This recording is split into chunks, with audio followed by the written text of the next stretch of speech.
welcome to the SmackDown review. I'm Adam Wilbourn from WhatCulture here to review everything that happened on this Friday's episode of Friday Night SmackDown. But before we get into it, if you're a fan of this sort of thing, make sure you subscribe to WhatCulture Wrestling on Apple Podcasts, Spotify, Amazon Music, and YouTube, where we do daily wrestling podcasts where we not review SmackDown, but also the show from the owners NXT 2.0, Dynamite, AW Collision, pay-per-views, premium live events. We have interviews, roundtable discussions, and a roundup of the week complete with a bloody good quiz, of course, on Wrestle Culture. As I said, though, joined by Michael Hamflett to review this week's episode of Friday Night SmackDown.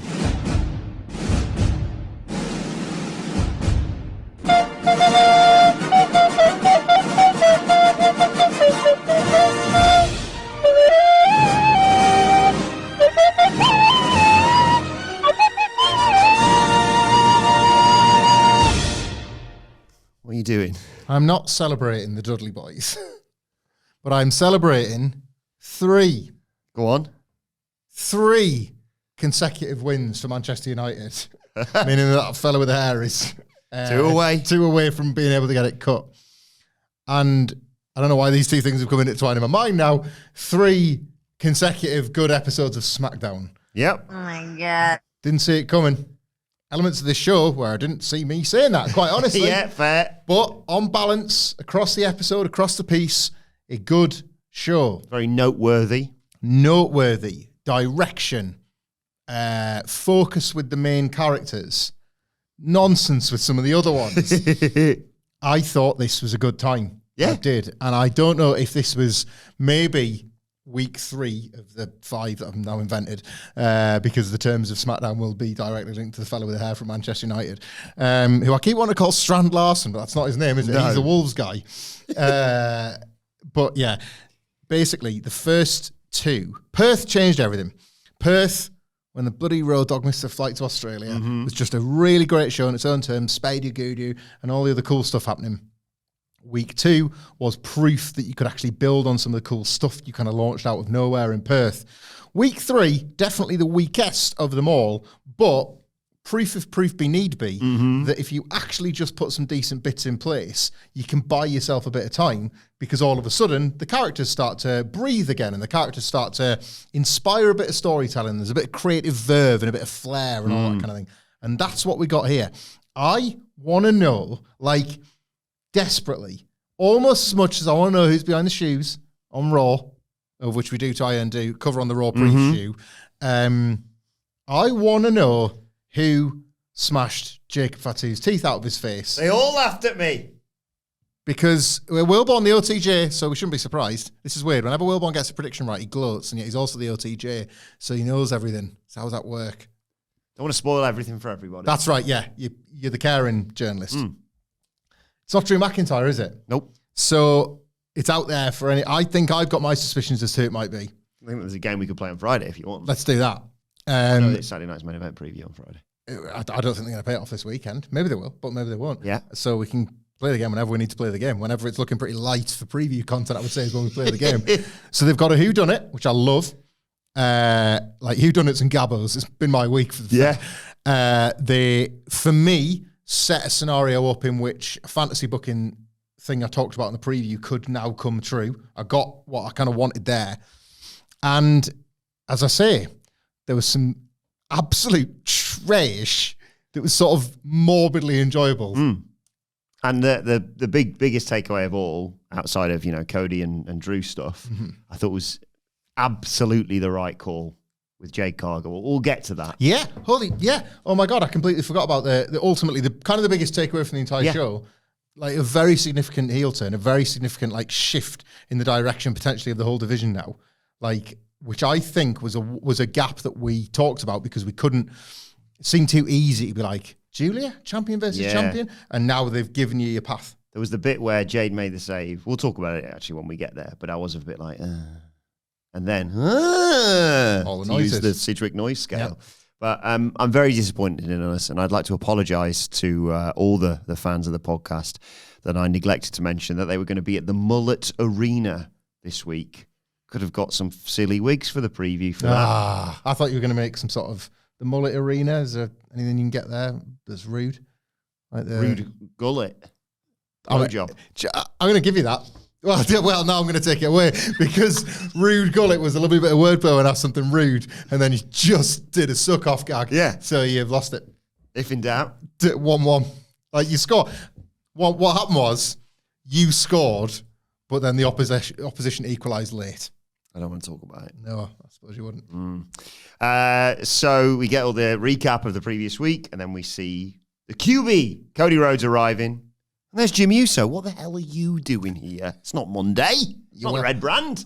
But is it just me, or is like a holiday at Raw turned him into like a top star all of a sudden? Yeah. It doesn't... Big Jim, baby. It doesn't work both ways. Big Jim here. Yeah. He's like, he was getting battered by Gunther before WrestleMania, but like 6 months kicking around on Raw, he's like, that massive star Jey Uso's back. Thanks for coming back to the Blue Brand, mate. He thanks Cody for having Jacob Fatu's back last week. And he's here to talk to the SmackDown GM. Can't remember what his name is, but he's here to talk to him.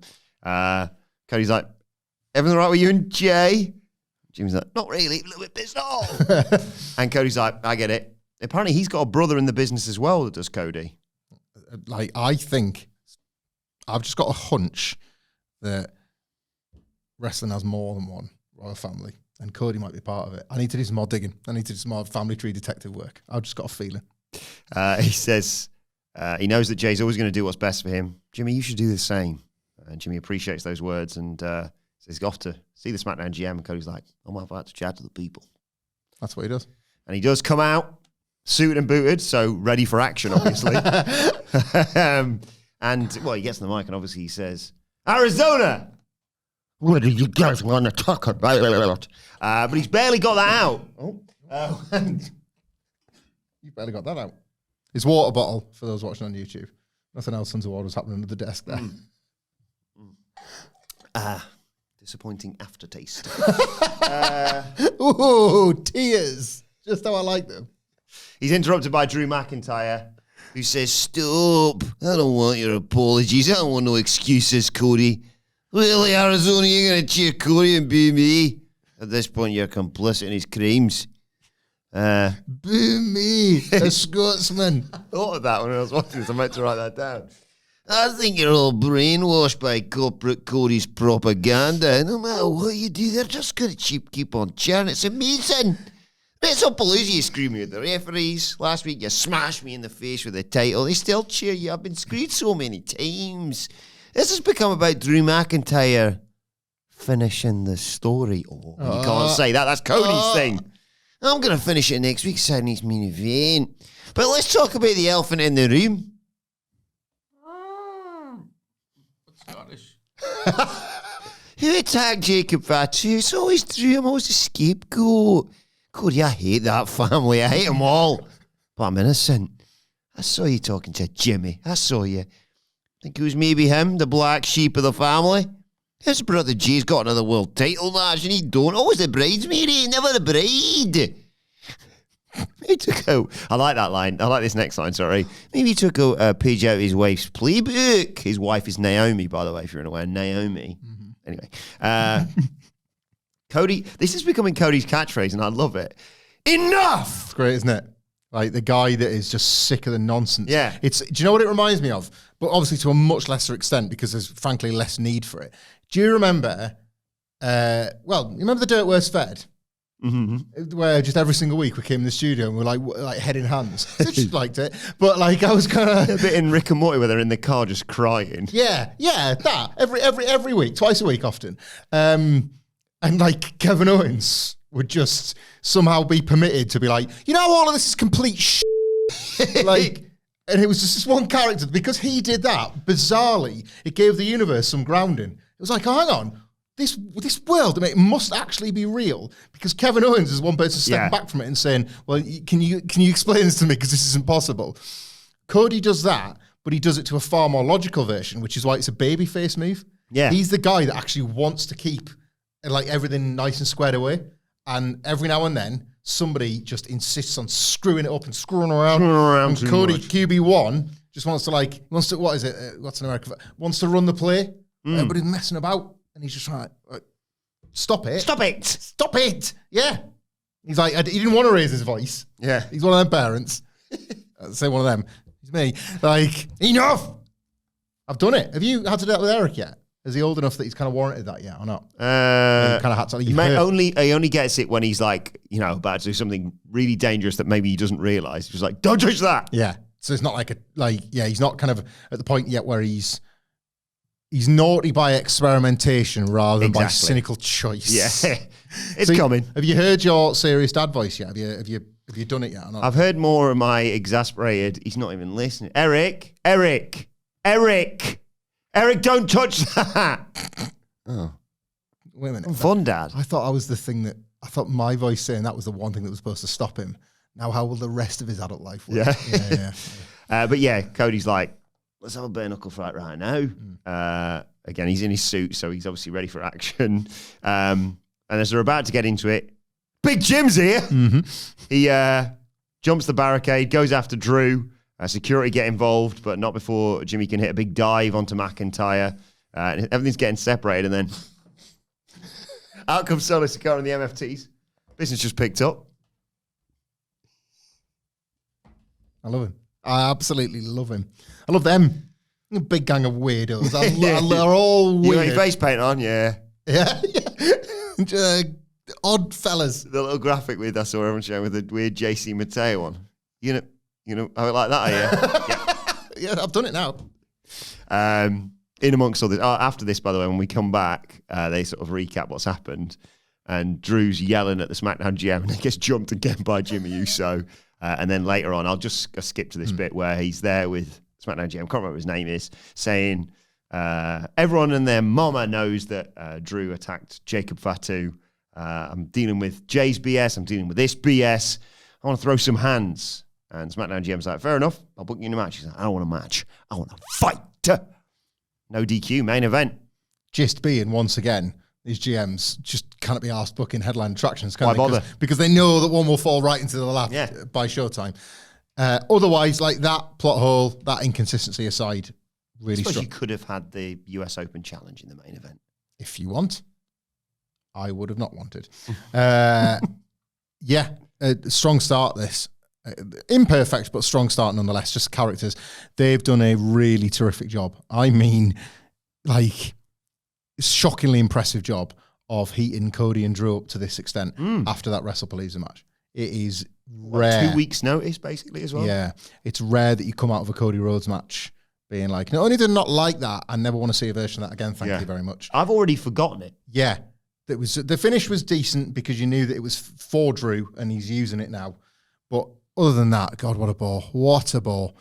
And they have done the Men in Black trick of erasing it from your mind and getting you hyped all over again and you've also seen the match because we got it last week when Cody was in a suit. So you've seen loads of the physicality. You've seen a version of the match that was bad. How then, unless we're complete thick idiots, but I'm sure that can't be the case. No. How then have they done this impressive job of getting you excited for Saturday night's main event? Because they have. I think they have. The audience are coming up. 3 matches on that card right now. I'm excited for all of them. Yeah, kicks ass. Different reasons, but yeah, but it's the checks and championships principle fundamentally. The stakes are all high. Thanks, Booker.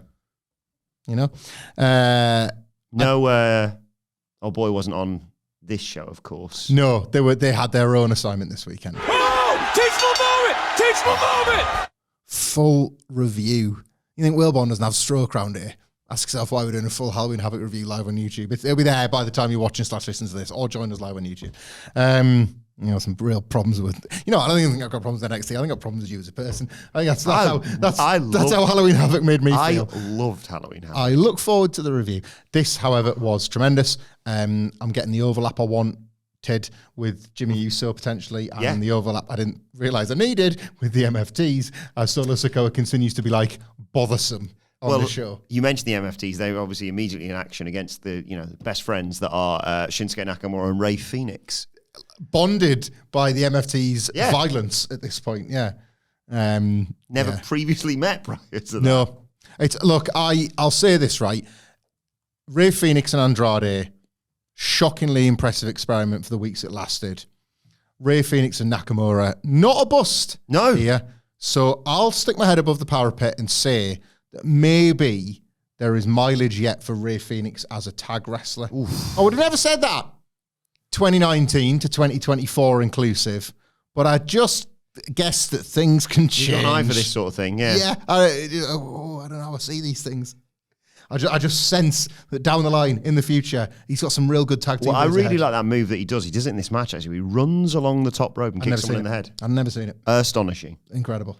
Like you say, though, early on in the match, good teamwork from Fenix and Nakamura. They face We've stopped being dickheads now, right? they face the good members of the MFTs. That's JC Mateo and Tama Tonga. Of course. Yeah. Tama Tonga is so fit right now, isn't he? Solo being like, well, I'm not wrestling, obviously. And like, Tall Tonga's not wrestling, which means 2 out of the 3. Who's it gonna be? Tonga Low is like that kid in class. Me, pick me.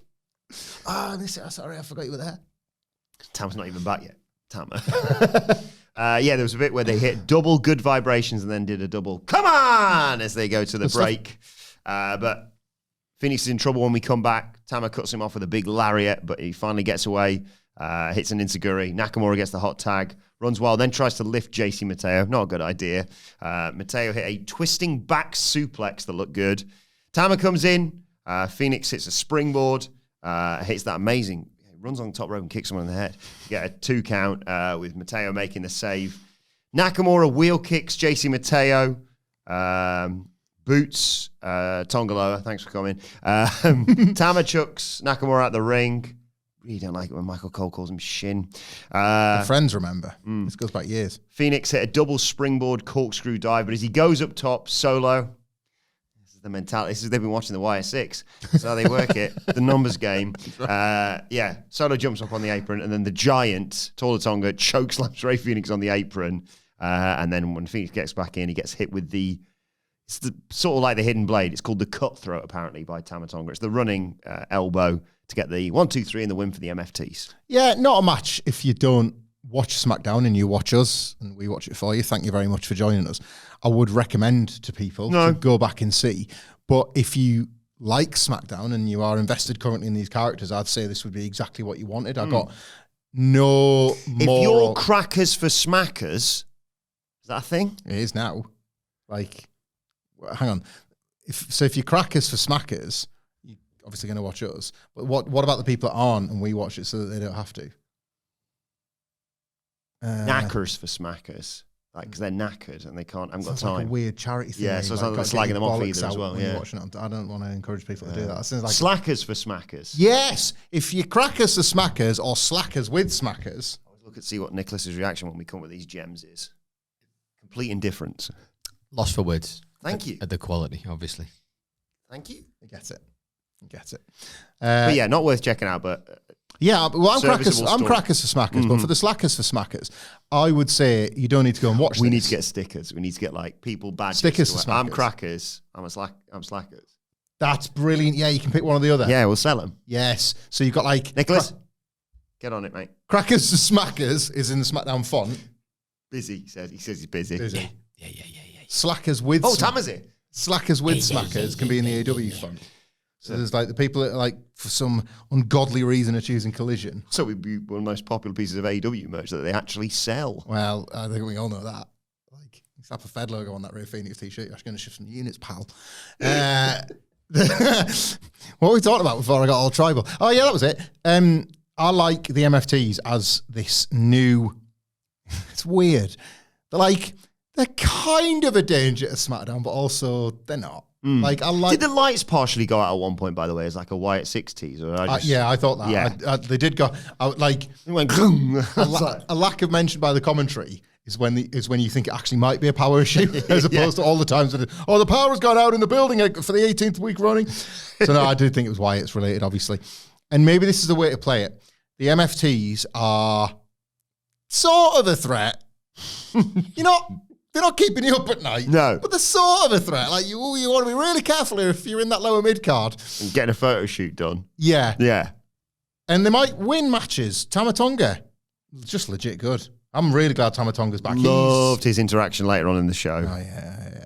He's proper, isn't he? Yeah. And he's funny, and like he always was. But the Wyatt program that this is in service of is like sort of over there. Mm-hmm. And that's where it should live, and that's where it should belong. So the fact that they're bothering Cody Rhodes, but not to the point where he really needs to do much about it. And then the feud in inverted commas, having TV builds with like the undercard, fine, because it's all in service of this like weird stuff that happens. all the way over there. I think it's the right arrangement of the pieces on the board. This sounds like I'm taking the piss. I mean this all complimentary. Like, this is exactly how we would use these cast of characters. And then every now and then, like once in a blue moon, Solo Sikoa can like turn the series up. He can set Tama Tonga on Cody Rhodes or whatever. Something big for a very, very short spell. And then back down you go. Yeah. Because I don't want 6 months of Solo on top again. Like I'm only human. We all did our time with that.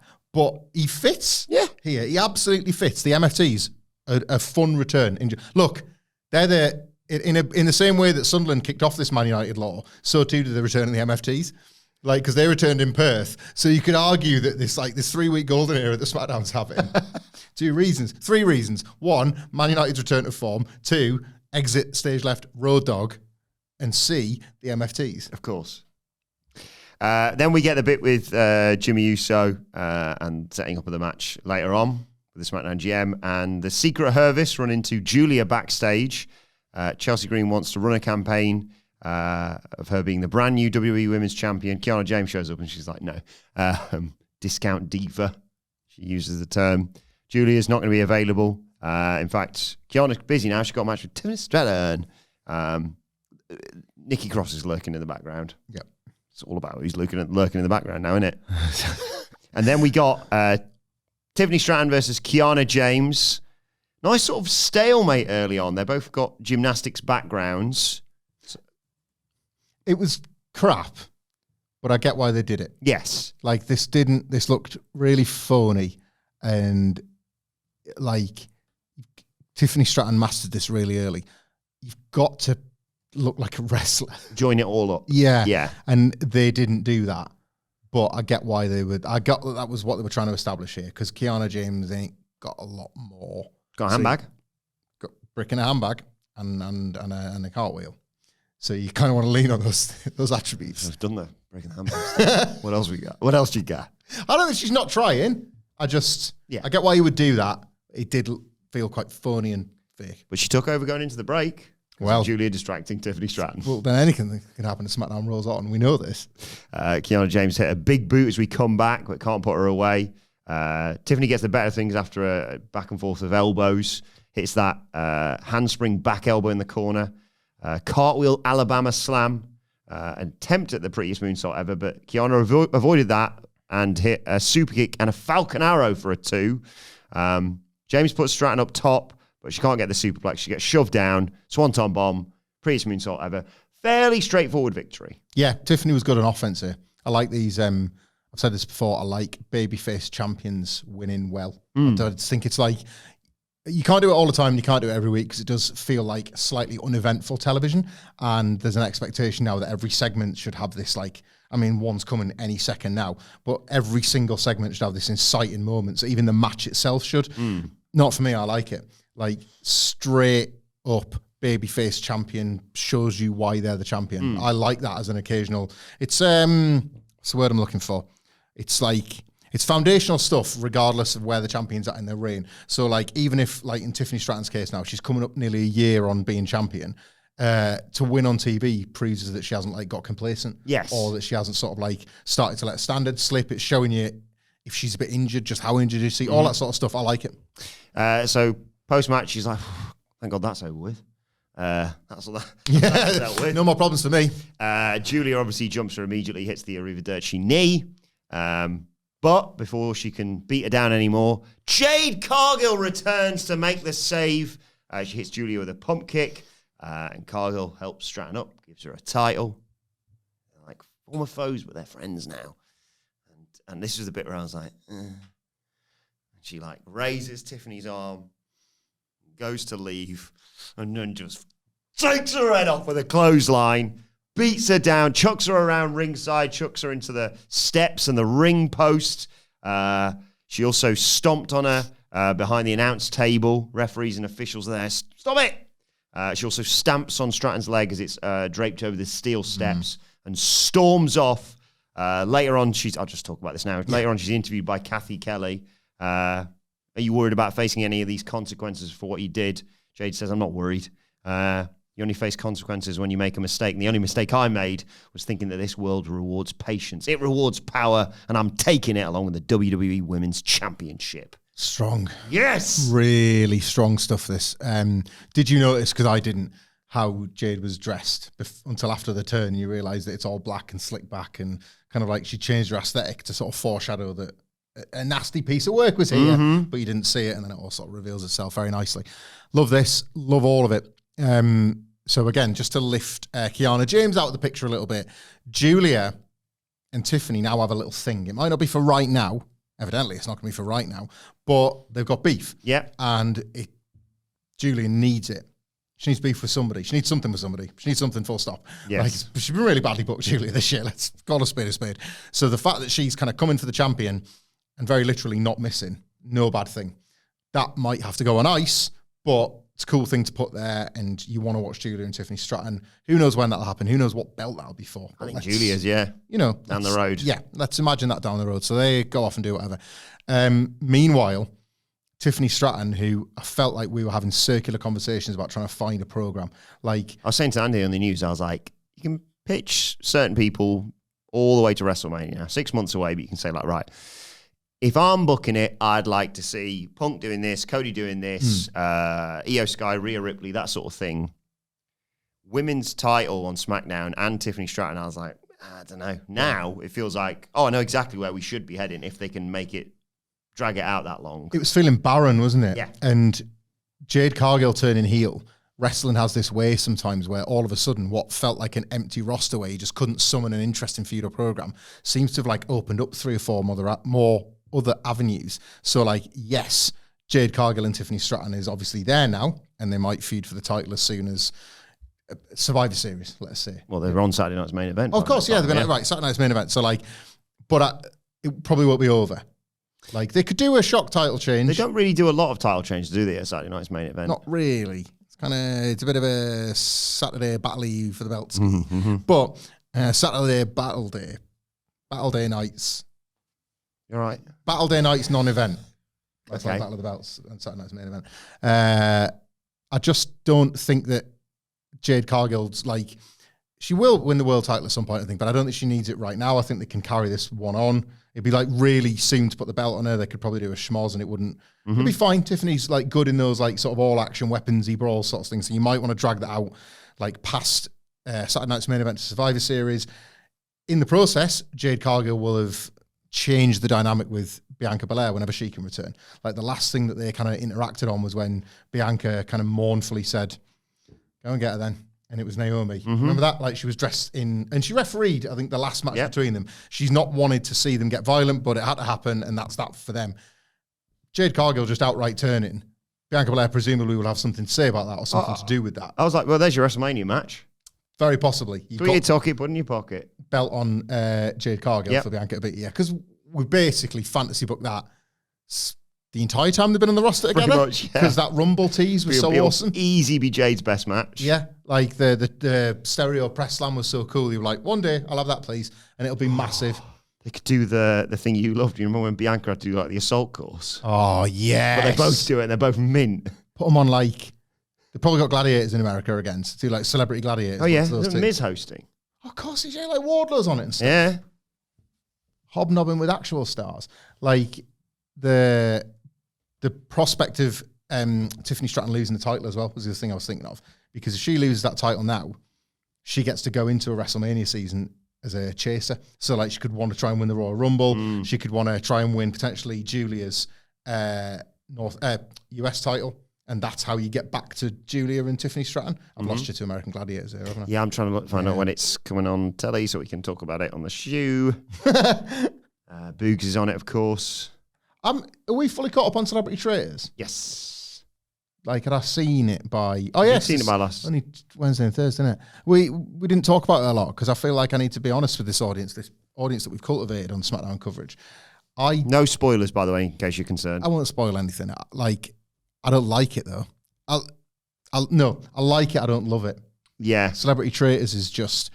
I don't care about their lives. And it matters. It turns out it matters. I didn't think it did, but when like Claudia's saying, and you could win £10,000 for your chosen charity, and they're like, oh God, this is going to be stressful. That's my Lucy Beaumont. I just don't believe it. I don't think they massively care. I feel like I've gone, what was that film where, and I think it was like a really ill-advised comedy where like rich people bring stupid people to a party for sport. Remember that? I feel like Paul Rudd was in it. Dinner for Schmucks. Dinner for Schmucks. Thank you both. I feel like I'm in an episode of Dinner for Schmucks and I'm the schmuck. When I watch Celebrity Traitors, they're all getting a nice breakfast, and when you're watching the regular Traitors, it's like, that's cool. Like they're getting another day in the Traitors house and having this cool time and that. And it's like, you live this life every day. I hate, like, you arrive in your fancy blacked out windows car wherever you go, and you get smoked salmon. Don't act like this is strange. Yeah, come on. That's it. You probably pay for an Uber XL every time. The blacked out windows 4x4 is no sort of like, it's just a regular day for you. Yeah, the peril's gone, but I do think the last couple of episodes it's really kicked into gear for me. And the ending of the last episode, and the previous you like one. the penultimate one more than I did. There was like, this is not a spoiler, but the format occasionally throws up something that they haven't had to contend with in the past, and they've had to contend with it for the first time. So if that's your thing, like, and I still think the format's great. It has made me pine for shoot Traitors. Like, I need that. Well, that's happening in January. There's also, did we talk about it's on air? There's a Celebrity Apprentice, and the same thing's going to happen there as well. Oh, is there? Yeah, like that's going to, I think it's starting soon, and it's going to be, it's nice, but can we get to January, please? Can we get to basically Anti-Beeb's favourite time of year, the Gladiators, Traitors, Apprentice trifecta, where I can just, like, my licence fee, like, take it for one more year. In America, when the football and basketball season start, you see all the numbers for wrestling to plummet. In Britain here, we're like, wrestling, but Traitors is on. This is it. iPlayers go it again, apparently. Like, there's server issues with it, and it's not just me looking for old episodes of Top of the Pops.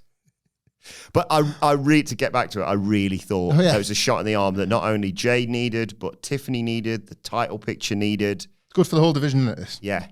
There's a bit of me that's like, just switch the title. And nothing against Tiffany. I think she's been a brilliant champion, and like that record speaks for itself this year.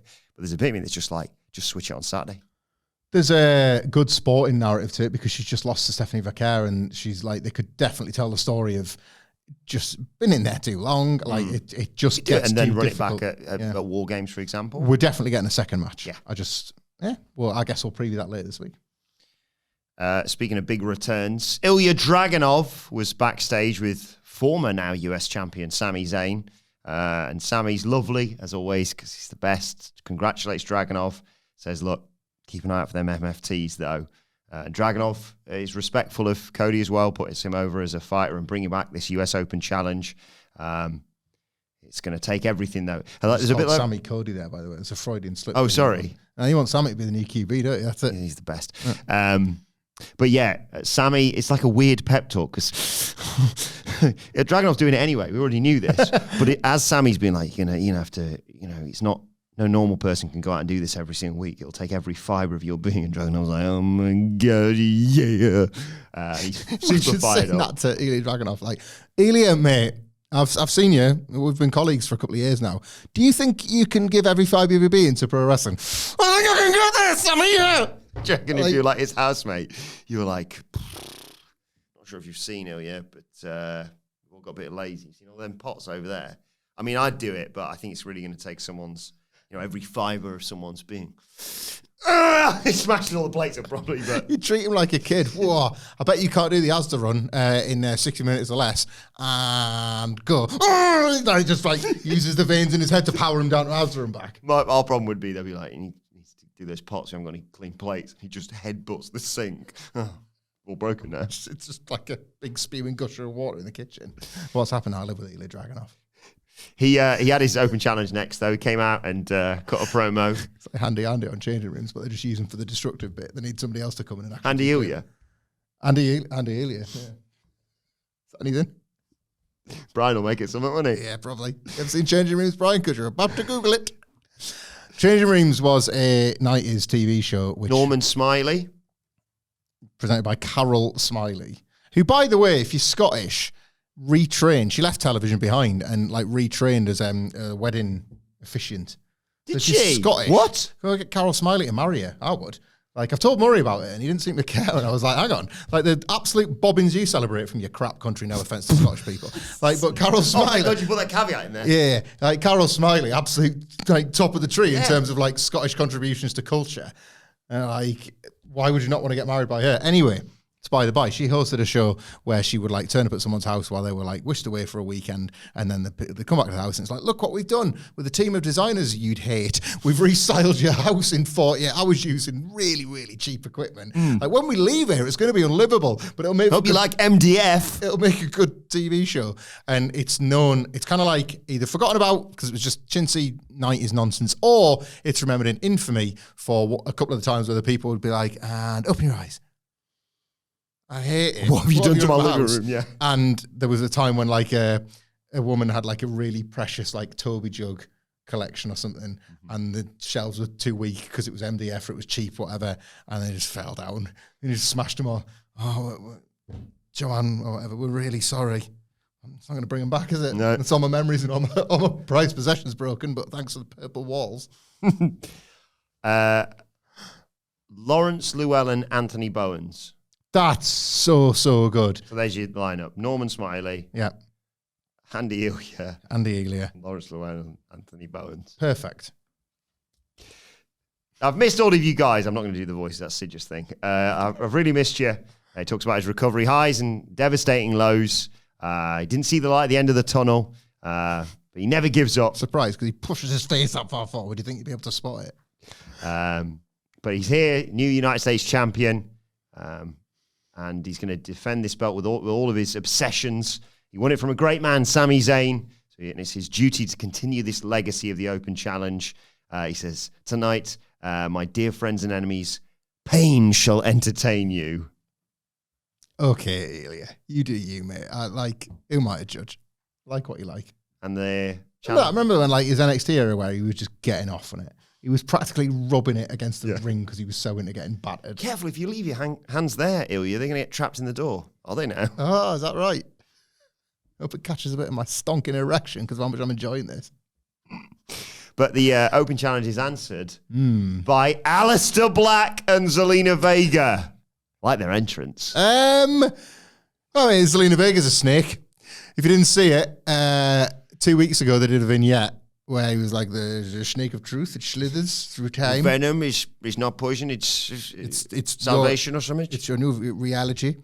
And Aleister Black enters as he always has done. Oh man, is really good. Behind the smoke and that. But before you even see him, you see her slithering around. Look, was Pete Dunne the most over in his career ever as a dog? Yes. So Zelina Vega the snake could work. That's all I like.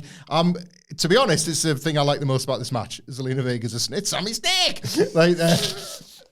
Because the pair of them, speaking of Sammy Snake, they kind of laid an egg once they got out there. I like they hit each other really hard. I quite enjoyed this. That's for you, not for me to work. I'd watch that UFC fight you told me about if I wanted to see people hitting each other for a minute. That's a big world. Who's going to be the heavyweight champion? Has been poked in the eye. It's finished. Everyone's pretty pissed. Maybe he should have gone and seen the Smash Machine this week. He was like, good, see? They're really going in there and battering each other. Thank God. Get well soon, Tom Aspinall, if you're watching this. Where's he from? Manchester, Nicholas? Yes. Early on. Is he good? Is he a star? He's proper class, yeah. Is he like a star in that era where you haven't really got anyone at the moment? No, he's a real deal. Yeah. He's like, anyone who says like, we're really going to test him, we're going to drag him into deep waters, every single person who said that, he's knocked them out in the first minute. Oh, great. Oh, that was easy. And this one, does it go down as a draw? Yeah, no contest, yeah, it's nothing. Title can't change hands. On an eye poke. Yeah. Eye poke, yeah.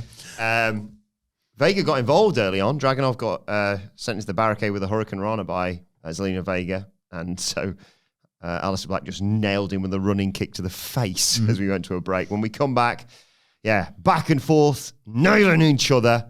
There's a running strike in the corner to Aleister Black, several German suplexes, and a nice rotating suplex by Dragunov. He heads up top. Zelina calls a distraction. Black drops Dragunov and hits a top rope Meteora. It's like when your mate is with Dracula. You call him Draco, shall I? Yeah, what's it? What was the thing? That one mate who once called him... Are you on about the Grink? Yeah, that's it. Oh, will the Grink be there? One of my all-time favourites. Dragunov gets kneed in the face. 2 count from Aleister Black, but a Constantine special takes us to another break. When we come back, Dragunov hits a huge top rope drop kick, sent on for 2. He sets up for the Torpedo Moscow, but just gets hit with a huge knee to the face for a 2 count for Aleister Black. Black wants the Black Mass, but he gets hit with a Torpedo Moscow out of nowhere. Dragunov sets up for the H-bomb. Zelina Vega pulls his leg, and the referee's like, what are you doing? Just sees it. Well, yeah. Get out of here. As she's getting kicked out, though, who should arrive but a returning Damian Priest. It's Weapon time, he says on his T-shirt. And he walks down. He's got sunglasses on. He takes them off to reveal a horrible burn on his face off the back of the fireball from Aleister Black the other week.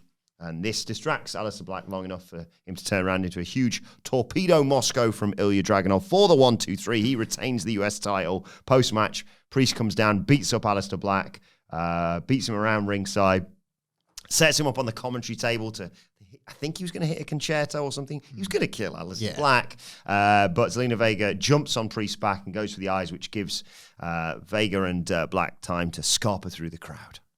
I get why you do it all. I just didn't really like any of it. The match wasn't really for me. I thought it was quite dry. Like, Ilja is such a...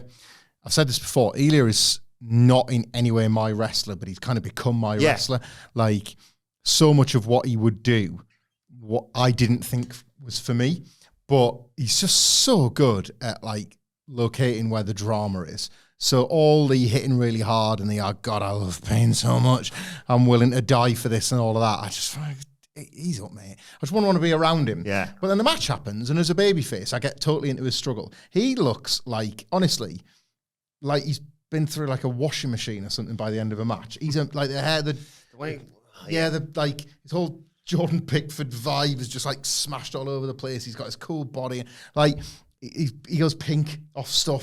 So he just like looks like he's had a really hard night. And that's like a really useful babyface trick. But it kept threatening that. And then Aleister Black would do the cut off. And again, all of this stuff is stuff you're supposed to do. But it was just in this really drab and dry way. And Zelina, like, I think they foreshadowed a better match than what they'd eventually delivered, because the stuff before the break was all right. It was like, they're back to Zelina on, this is the Andrade stuff, and that's a good playbook to steal from. Absolutely. But then it didn't really materialize to the rest, and when she did cheat, she was useless at it, and he lost. So it's like, and I understand it's like the husband and wife and the snake of truth is all about losing your first match or something. I'm sure they'll explain why that's actually exactly what they wanted. But like, they looked like incompetent tits, like, which is not great when you're like, you've just come out as like husband and snake. Like, they should have learned, really, the whole like, oh, well, I guess that's the end of Damian Priest. We've burnt him alive. They thought that they did that for the Fiend, and then he came back. That's it, yeah. Crispier than ever. Yeah, they should have known that Crispy Priest was only a fortnight away. And that's the other thing as well. You can't, like, I want to know who the next US title challenger is. Flamian Priest? That is so good. I want to bump that. Just call me butter, baby. I want to roll. Yeah, I don't want to watch Head shake over there. I don't want to watch Aleister Black and the Snake of Truth versus Flamian Priest. I wouldn't mind seeing who's next for Ilja Dragunov. I like that already. I like that he's continuing that on. One, it's the same as the Sami thing. A match a week that gets a hot reaction in the building, I'm game. This didn't. And the Aleister Black character already feels like it's all the way down there. Well, unless he says there's only one way to stop this evil snake, and that's with a bad bunny. I don't know. I just want him back. I miss him. How would a rabbit stop a cobra's beating a rabbit in a fight? Well, you seen the rabbit in Monty Python, mate? Flies around and bites people and stuff. Oh, yeah, Holding flies a in the grenade. net. Yeah. You seen the rabbit in Donnie Darko, mate? I didn't get it. What's going on? That'll be able to. What's happening? Why is there a bunny there in the cinema? What's happening? He's not bought a ticket. Where's your pick and mix, dickhead? You watching Donnie Darko looking for literal explanations? Nope. Turns that off. But Ace Ventura back Jim on. Carrey's not pulled a single funny face. In fact, I don't even think I've seen him yet. No wonder it feels like the end of the world to these characters. None of them have seen Liar Liar. Cheer up, mate.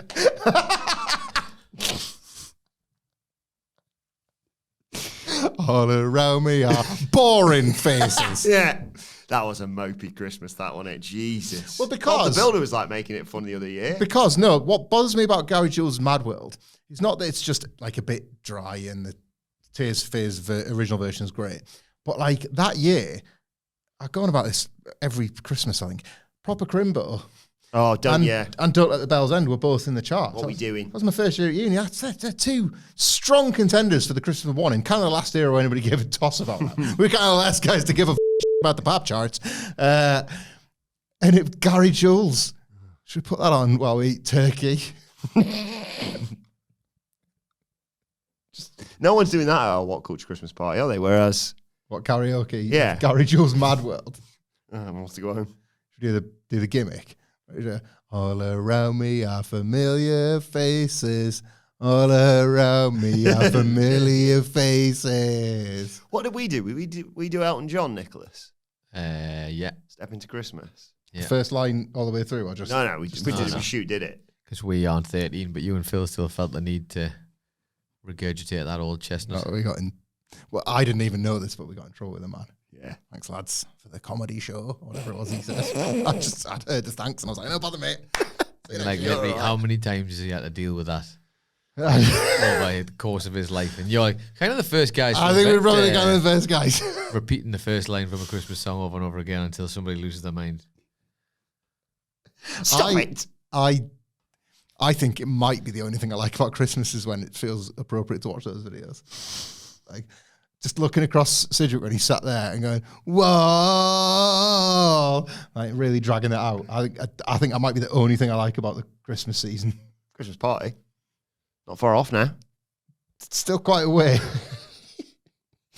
Right, Kathy Kelly's backstage with Mello. He's quite mature about all this. He says, everyone's expecting me to come in and verbally eviscerate The Miz. But look, he's a future Hall of Famer. He's taught him so much in and out of the ring. He's forever grateful for all that. But he crossed the line when he put his hands on me, so I got even. The old Mello wouldn't have let that go, but I'm going to let it slide. Revenge is a double-edged sword. Look at you growing up, eh?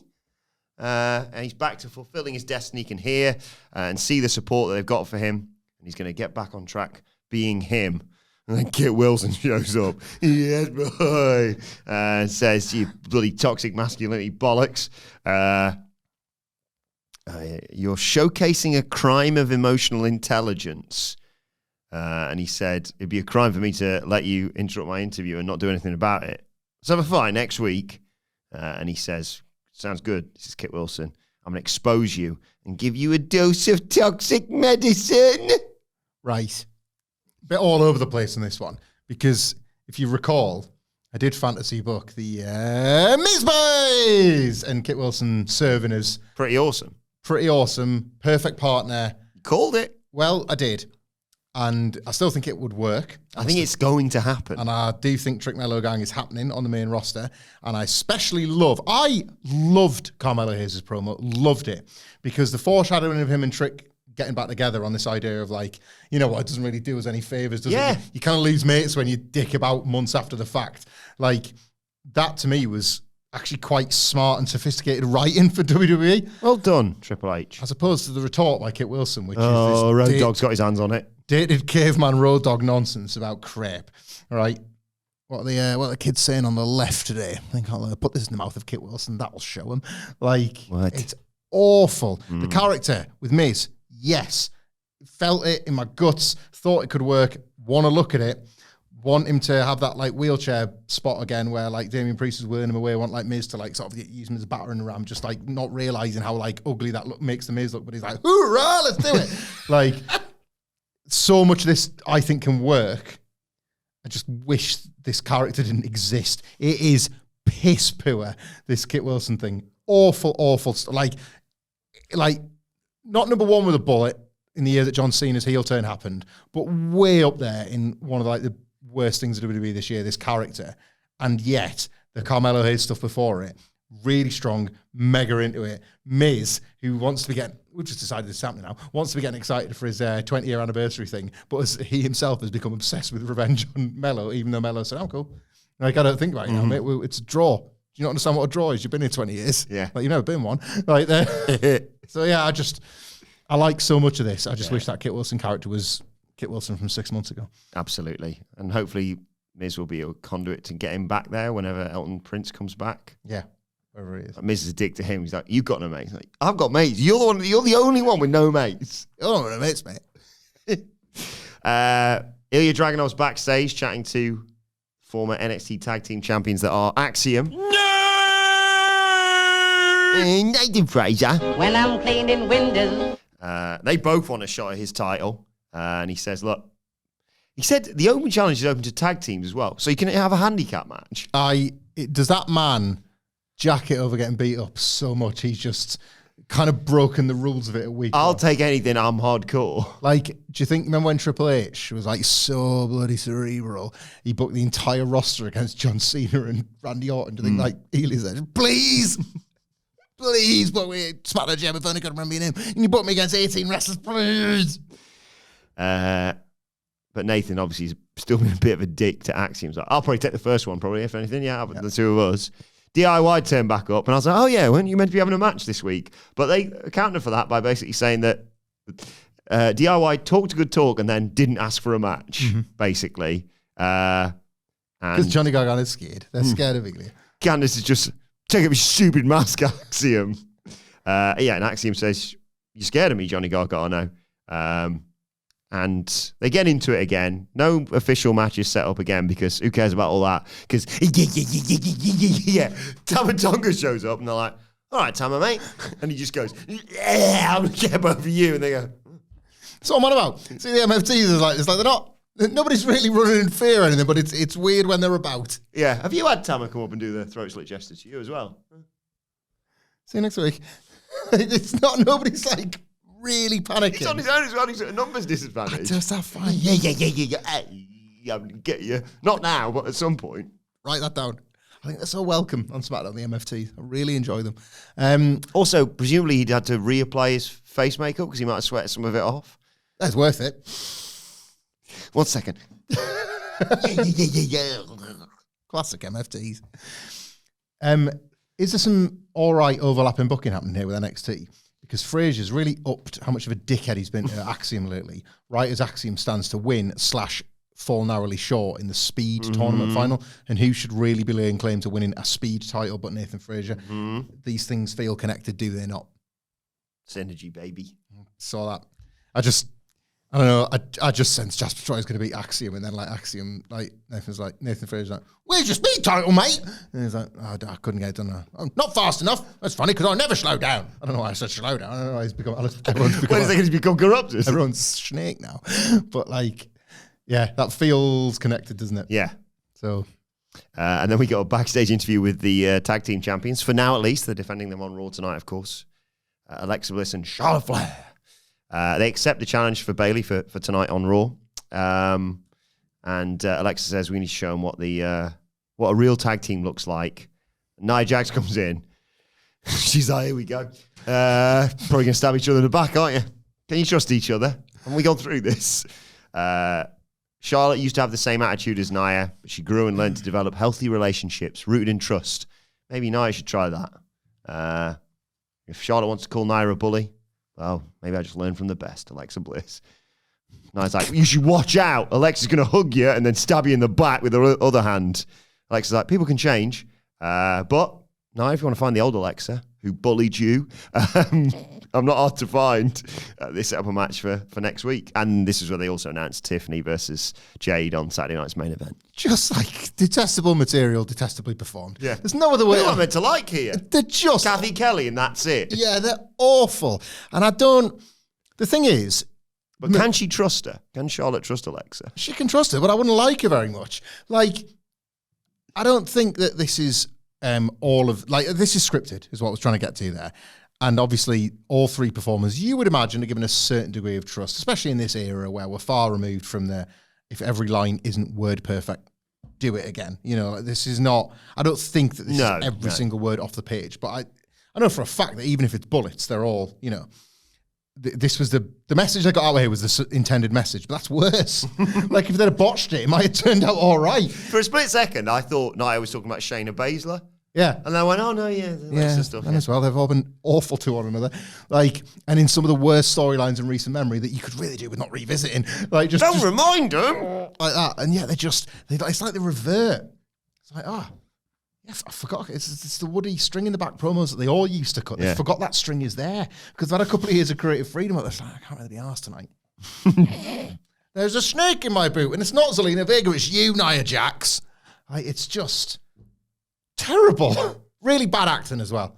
I didn't believe any of this. Alexa and Charlotte are pushing me because I, A, think it's fun to heap praise on them to Sidgwick because they are irritating.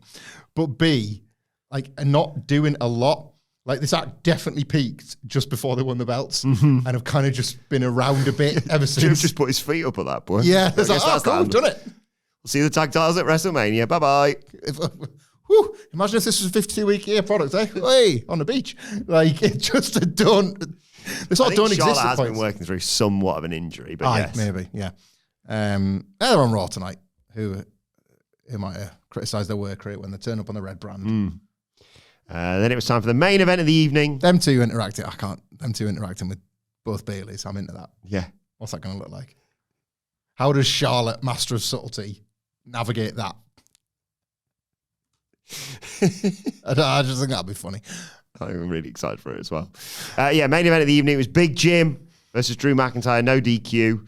They brawl straight away. Uso jumps him as part of the entrance. They spill into the ring, then spill to the outside after Drew was initially in control.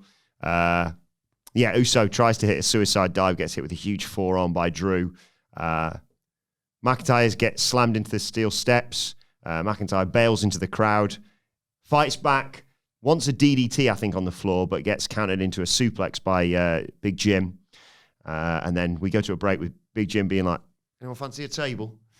When we come back, Jimmy Uso's hopping onto the barricade with the help of a fan and jumps straight into a huge belly-to-belly by Drew McIntyre, who grabs a steel chair and just starts smashing Jimmy with it in the ribs in the back. He unfolds the chair, smashes Jimmy Uso's face into it, sits him up on it, I think, for a claymore.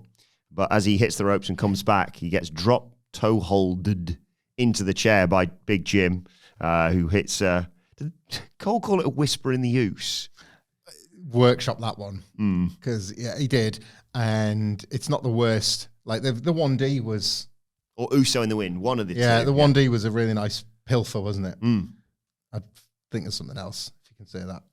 Like whisper. Also, like 1D, one and done, and then they hit like 3 to win a match or whatever. Yeah, that's not supposed to be how you book. Uso, nothing. Jack. Just don't use Whisper in the Wind. Just call it something else. Or just say Whisper in the Wind. Big spin. By the way, if you're a fan of that. Big spin by Big Jim. The bloke who does it, most notably, is on Halloween Havoc this weekend. Yeah. But anyway, Uso in the Wind or whatever. I'm going with Big Jim's Big Spin. Okay. Uso grabs a chair and batters Drew with it again, sets up the table. I'm not switched on today. Like, I wasn't fast enough with my shoe puns either. Like, I'll do better next time, gang. Sorry. Day one, Ishbur in the Wind. That's exactly what I'm talking about. Thank you, Nicholas. High quality output. You're not the number one wrestling podcast in the UK just by slapping a sticker on it. You're supposed to produce content that justifies the spot. Sorry, everyone. Drew hits a Future Shock DDT out of nowhere for a near fall. Wants another Claymore, but gets hit with a huge Samoan drop through the table by Jimmy Uso. For a split second, I was like, Drew losing this. Yeah. But Uso goes up top for a splash. McIntyre just hoys a chair at his face and hits a Claymore for the 1-2-3. Post-match, he's going to kill Big Jim. He's like choking him with the chair. He's like folded it open, wrapped it around his head. Officials trying to break it all up. Cody Rhodes runs down, gets rid of Drew, throws him into the timekeeper's area, goes to check on Big Jim. You bloody idiot. Cody turns around, huge Claymore. Drew McIntyre stands tall as they head towards Saturday night's main event to close this show. I got what I wanted, which was a route in which you could fold these two Saturday night's main event title matches together if you want to do it on Raw. And even if you don't, it's nothing that like you couldn't use on a backstage segment ahead of time, where Drew hates everybody equally, and the other three have quite a complex dynamic and a complex relationship. This was just plunder. Hot crap. That's what this was. Don't start thinking of hot chip songs. Okay. That's all this was. It was hot crap. Like it wasn't. Hit him with a chair over and over. Yeah.